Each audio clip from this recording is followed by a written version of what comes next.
Tagalog talaga sabi niya. Sasabayin kita. Anong word ito? Anong word ito? LJ!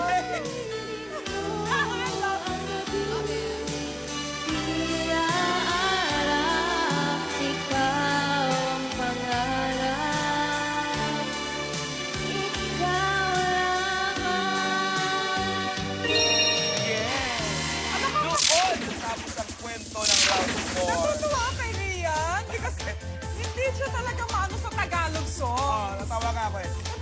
Anong word ito?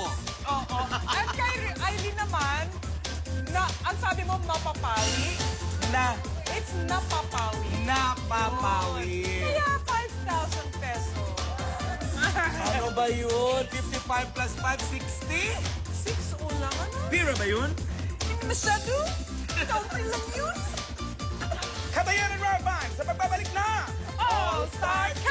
The 1 million peso video kay challenge.